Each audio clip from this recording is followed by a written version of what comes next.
5 nëntor, ngriuni, luftoni për vendin tuaj. Jam kthyer nga një javë në qytetin tim Tiranë dhe jam kthyer me një lajm të keq në New York që Kopjo Evelis Mamdani ka fituar Bashkinë e New Yorkut. Zgjedhjet e dieshme, votuesit republikan nuk ishin aq të motivuar sa demokratët në zgjedhjet e dieshme.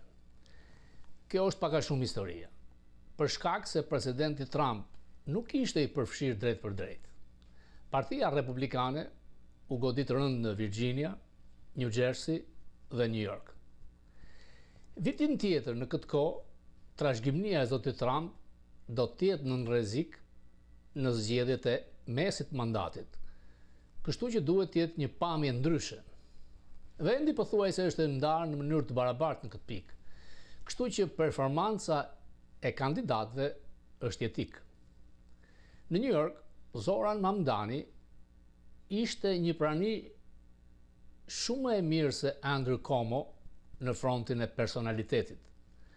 Votuesit më të rinj që nuk kanë asnjë ide se çfarë është në të vërtetë socializmi, thjesht pa një djalë energjik që do t'i jepte falas gjëra.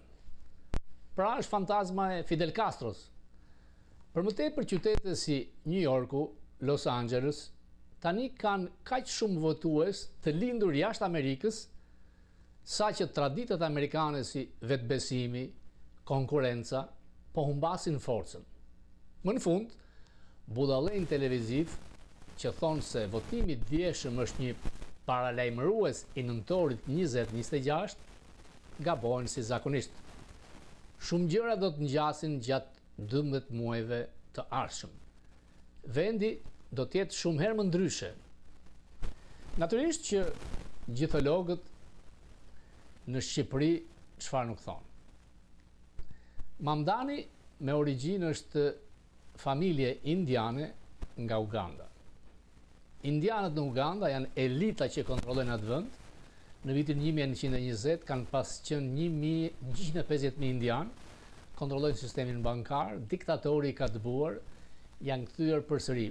Miliarderi më i madh i Ugandës është indian, rreth 47 deri në 52% taksave paguhen nga ato familjet indiane. Ai ka ardhur 7 vjeç në New York, është emigrant, datëlindja 1991, i jati Mahmud Mamdani, profesor në Columbia University, e Jema Mira, e cila është i besimit hindu, është regjizore e famshme. Ka mbaruar gjimnazin e shkencave eksakte në Bronx, një nga shkollat më të mira. Pastaj, me mashtrime, ka hyrë në Columbia University, duke u deklaruar si zezak, afrikan-amerikan, në fakt është indian nga Uganda. Sidoqoftë, elekuent, brillant, arriti që të mposhte aparatin e madh të Partisë Demokrate. New Yorku është shtet liberal demokrat. Shteti gjithashtu. Zoti Trump në 2 zgjedhje në Manhattan ka marrë një herë 4%, një herë 6%. I vetmi që ngjalli pak New Yorku është Zeldi, i cili 3 vite më parë për kongresi shtoi 5 karike New Yorkut. Përse New Yorku duhet votoj majtas? Shumica e nënshtetas e qytetarëve në shtetas New York si shtet janë republikanë. Por siç janë djathtë në Shqipëri, për pak kënaqësi të çuditshme, nuk dalin të votojnë. Demokratët në 200 vjet kanë dhënë falas për të ardhurit italianët, irlandezët, polakët, grekët, shqiptarët. Ndaj ka ato rrënjët partijake në organizimit. Nuk ka më një kandidat si Giuliani. Ai ishte një shuplak ndaj Trumpit, votimi për Mamdanin, kam frikë se po. Sepse Mamdani është Trumpi i majt. Këtë pyetje i bën në 60 Minutes dhe Trump tha, po unë jam më i bukur se ai. Pra në qoftë se do t'i thuash Mamdanit komunist, do të pranosh median e majt radikale që i thot Trumpit nazist. Fundit, ai është një socialist demokrat, utopik, dhe u zgjodh me votë. Nuk voti zgjedhjet. As partia nuk ja voti dot. A do të ketë sukses? Nuk besoj. Premtimet janë drastike. Ai thotë që minimumi orës punës $30. Kjo shkatron ekonominë. Di anglisht, kur nuk ke një profesion, s'ka pse të paguash kaq shumë. Transporti falës, kushton $700 milion, nuk ke shpjegim se si.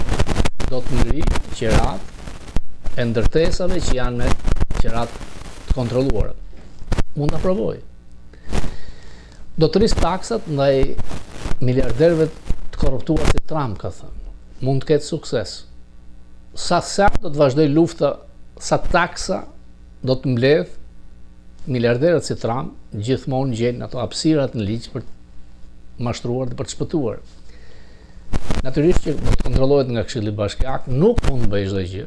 Për mendimin tim 5% mund të realizoj, do të jetë shkatrues ndaj buxhetit të policisë. New Yorku pa polici merr fund. A do të ta lejojnë? Diçka që nuk e ka askush nga politikanët është platforma strehimit, duke marrë modelin e strehimit Vienës. Një model që mund të ishte në Shqipëri. Viena, rreth 75% banesave ka pronë bashkisë. Pastaj ka fluturime, do kem dyqanet e bashkisë për ushqimet. Le të presim. Por ju them edhe një herë gjithologëve, është emigrant, prodhum i këtij vendi, ka fituar me votë, votuesit kanë drejt, shkojnë si majta, si djathas, nuk është komunist, s'ka si tjetë, ide të komunizmit ka, sepse ka mbaruar Kolumbia. Dijen kolegjet për mua janë si shkolla partie, fatkeqësisht, aty ku ka rol Soros me vokizmin e tij, tek universitetet e elitës të madhe, çka pam që ishin gjithë kundër Izraelit, pro Hamasit, dhe kandidati Mamdani Hezbollah, i vetmi që është kundër Izraelit. Shumë e mendojnë për se thonë. Do t'ju mbajnë lidhje se çdo të ngjas. Por në qoftë se Trump ka humbur dje New Jersey, Virginia dhe janë disa zgjedhje për gjykatën Pennsylvania, kjo erdhi se ishte forca e blerësit.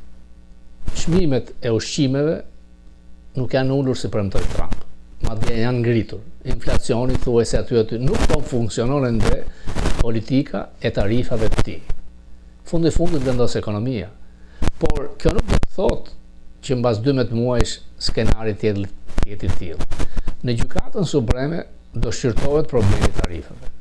Në qoftë se gjykata supreme do t'ja hedh poshtë tarifat e Trump, çdo të ngjas. Do t'ja kthejnë, se kanë qenë $2 miliardë në ditë, importuesve që kanë paguar, por ka një precedent. Në vitin 1974, presidenti Ford ka nxjerrë një urdhër ekzekutiv që këto kompetenca t'i kalojnë presidentit, mos jenë më të Kongresit. Nuk besoj se një gjykatë supreme e djathtë t'jetë shkatruese ndaj zotit Trump. U duk se ka arritur diçka me Kinën, me vendet e Azisë, por dhe India dhe Japonia vazhdojnë të blejnë naftën ruse. Nuk e ka aq të lehtë, edhe doni i madh, të mbërmbys një sistem. Jo kam thënë që projekti 2025 kontrollon zotin Trump. Projekti 2025 do të shkatërrojë shtetin administrativ dhe fuqinë unitare tek presidenti. Ka bërë shumë shkarkime, ka marrë shumë pushtet, nuk e ka pyetur fare Kongresin dhe Senatin, median e majtë e ka shkatërruar. Natyrisht, çelësi është e tarifat. Qoftë do të ishte sukses për tarifat, ky president do të ishte presidenti më të mëdhenj të Amerikës. Në qoftë se jo, do të jetë rëndomt. Por këtu çdo gjë vendoset me votë. Natyrisht që Amerika kishte nevojë për një plan. Dhe jemi me fat, në dhurat në thonë që Trump u rikthye. Sepse në qoftë se do të vazhdonte me Kamala Harris, ky vend të shkonte të poshtë me transgender, wokizmin, DEI. Natyrisht që Trump është atipik, sjellja e tij është e çuditshme, autokrate, ti jemi realist, por mbase kjo është vetëm një mënyrë për të kthyer vendin në hullim e dur. Nuk është revolucion kjo që bën zoti Trump, është antirevolucion që nisi nga Obama dhe duhet ta bënte. Ai është Jacksonian. Jo kam thënë. Pra, më mirë me armiq, më keq me miq. Kjo është politika e tij. E ngjan Teddy Roosevelt, i cili luftoi me monopolet të mëdha. Edhe Trump nuk po pyet askënd. Natyrisht akuzat janë që është pasuruar familja e tij. Edhe kjo mund të ketë ndodhur. Por nëse humbet Kongresin, hetimet fillojnë përsëri. Kutia e Pandorës është hapur. Ashtu siç po shkon ai mbas kundërshtarëve politik, do të rikthehen ndaj tij, po ka drejt me gjyqjet pafund që bën ndaj tij. Donin ta burgosnin, ta vdisnin. Donin ta vranin, ta vrisnin. Por nuk kishim parë më parë një prokurore të përgjithshme kështu, që merr urdhra përmes Twitterit në Trump. Por kjo mund të jetë bumerang. Drejtori indian Kashyap Patel përdor avionin $60 milion për të bërë një takim me dashurën e tij. Ish punonjës e Mossadit. Edhe ai do ta paguaj. Deri tani të gjithë sekretarët e kabineteve nuk i thonë jo kur doni të madh. Ndryshe nga Trump 1. Ne presim që diçka të ndodhë në Ballkan. Çfarë vure në Shqipëri? Si gjithmonë, sa herë që shkoj, varrin e mitat frashit e gjej kthyer. Kam mjaftuar dhe mi që kanë akses tek palloshi i gjatë, siç i thot Lubia katrore, nuk kanë bërë asgjë. Mbase bën diçka për 28 nëntor. Pse ja morët eshtrat kur nuk kanë respekt? Ose sa skifo del kur bën puthjen e Xhudës me Fatosnanën, kryeministrin nga më të pas suksesshëm të Shqipërisë. I papërgjegjshëm, politikisht mjafton me atë që Beogradi kur qyteti i Kosovës me Miloševićin zero. Vitet më të këqija të Shqipërisë 97-98. Braktisi detyrën, u largua nga zyra. Dhe shiti partinë. Në fundit të dënuar për korrupsion. Qytetar, po do thotë kjo e president, ke qenë kryeministër. Dhe Rama. Ndërkohë, ura re tek ish vila pallate me Meçrell, ishte Stalini, bushti Stalinit dhe Leninit, që kanë të qendrës të Ramën, me palloshin e gjatë. U loku i gjatë, e di që i thotë sekretariusi këtu. Të tallet Libia me Ramën, është e turpshme, po tregon forcën e madhe të krimit. Janë miliona dollarë që kanë ardhur deri këtu në Michigan. Por fatmirësisht FBI dishte. Dosjet e kamadhore, dosja McGonigal, dosja fotos me Obamën, nuk shpëton sepse s'ka si. Janë llogaritë bankare që e tradhojnë. Ata njerëz që dërgojnë cash në Michigan, ose ata që bën pastrimin e parave përpara se nano të ndronte jetë faktikisht me letra, gjurmët e kanë të mëdha. Është konsumuar, koha e ka ikur. Amerika është e akull. E patë që ndodhi me Kurtin. Nuk është gjendur vazhduesi. Ai mund t'i jetë i fortë, por nuk e ka forcën. Roosevelti nuk e ka njohur gjykatën supreme dikur.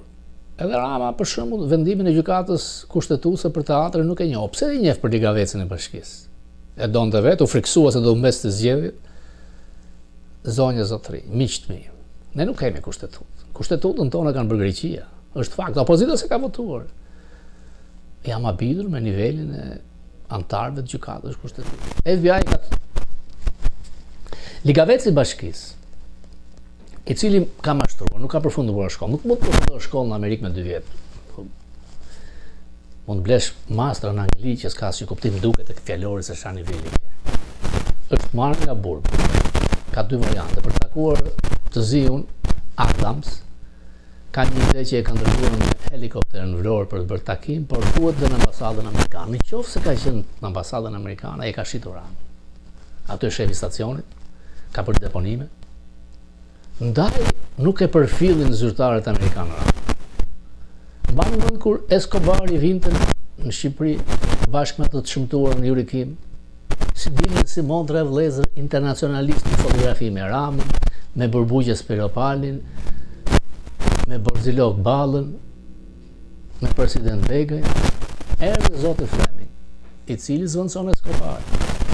Nuk e përfilli Ramën as Burbuqe Spiropalin. Absolutisht jo. Zero. Është dërguar i rrugë. Është profesionist karriere, nuk është politik. Dhe ka pasur takim me 5 drejtues të PD-s. E kam nga burime nga ambasada. Më elokuenti që Kliçi në takim.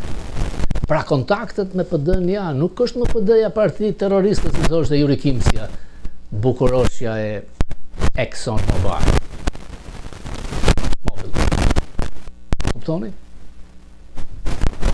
Dhe ato mesazhet që ka marrë Spaku, pa diskutim do të shkojnë tek njerku i kopilëve të diellëzës. Se s'ka se si.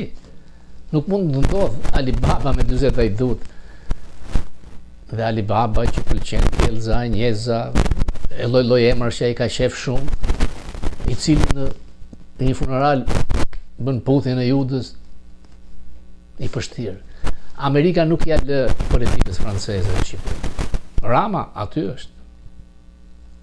Ajo foto me djalëvajzën e përshtirë të Sorosit tregon qartë, por ka një shef FBI edhe të CIA-s në ambasadë që dërgojnë informacione këtu. Nuk mund të bësh kashillik me Donin e madh në këtë mënyrë. Sepse Doni nuk pyet për Macron e për nivele shumë të larta, jo për një kryeplak fshati të cilit Lubia 4 orë i thot palloshi i gjatë. Nuk bëhet me anonime të fëmijë. Rama mund ta shkrijë gjykatën kushtetuese. Le të ringrej një reale të vërtet. Or, kush e kontrollon këta fundit? Shkelje të rënd më të madhe se vjedhjet mizore që ka bërë Veliaj për të shkarkuar. Me çfarë drejtë del ti kundra një vendimi të Këshillit të Bashkiakut? Ata janë votuar gjithashtu.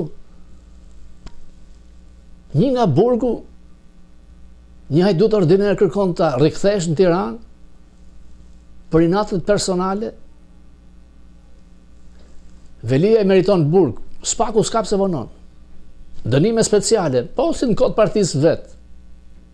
Ora thonë që kanë gjetur me mbi $100 milion cash. Po marrin të dyja palët, kërcënohen prokurorët. Nuk ka fuqi një ligavec përballë Ramës. Ramës intereson të kjo. Për të thënë atë që tha që unë si kontrolloj gjithë pushtetet. I kontrollon zotëri. I kontrollon është fakt.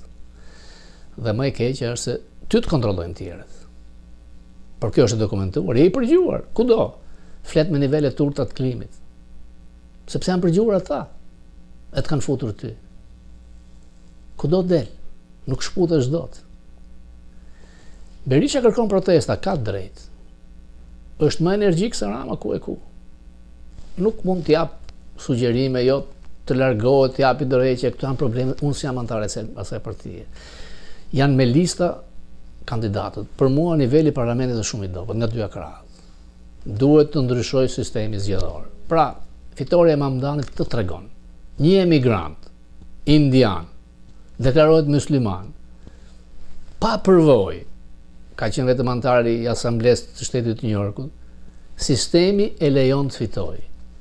Ky sistem duhet në Shqipëri të lirojë moshatarët e Mamdanit të marrin Shqipëri. Natyrisht, askush nuk mund të detyrojë edhe Berishën të thotë nëse votohet, sepse aq është dhe Trump doni madh që u rikthyen atë mënyrë magjike. Rama duhet hik për të mirën e tij familjare, personale, partisë tij që e ka shkatruar për të Shqipërisë. Rama mund të ketë bërë shumë gjëra. Or po i them, ka ndërtuar një mrekulli socialiste, njerëzit janë të lumtur. Shtande shqiptar. E provuar. Ç'm duhet një kryeminist që është kundra kombit tim? Askush nuk do të donte. Ai vërtet Enver Hoxha shet Kosovë, si mund të shesës Kosovën më zotni. Dhe si mund të jesh i gjynjëzuar, i neveritshëm me Francën. Franca ka qenë kundra nesh gjithë jetën. Le që s'është aktor ndërkombëtar, nuk e pyet kush Francën, as në diplomaci as në ushtri. Kush? Hiç. 7% ka ai Macroni.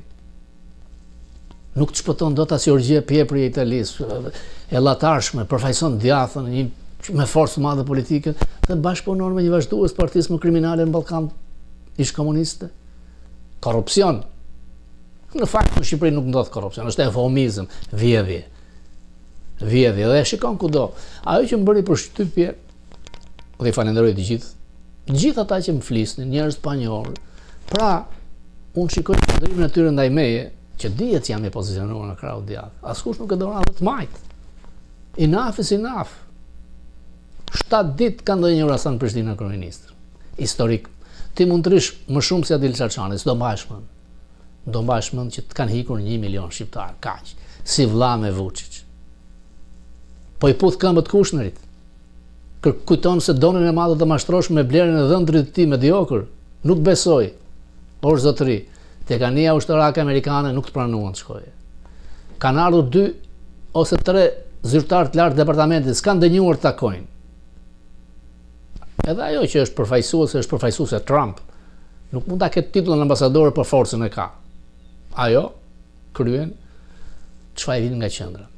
Spaku nuk ta mbështesin. Po. Për interesat amerikane nuk diskutohet.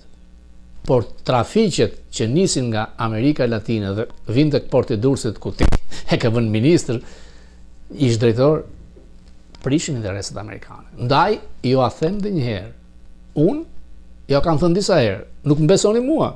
Njeriu beson atë që farë dojtë besoj, nuk diskutohet.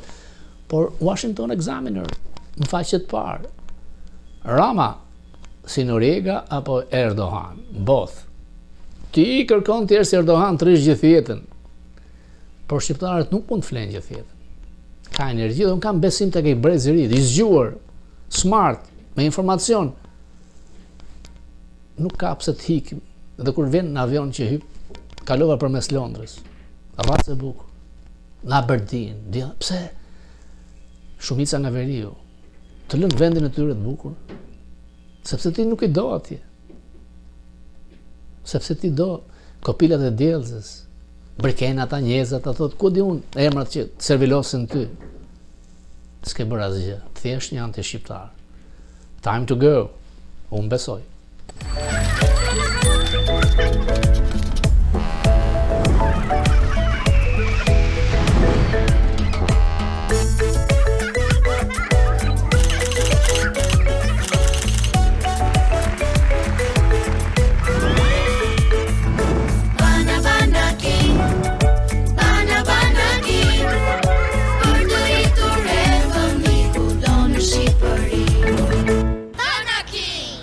Ku do në Shqipëri?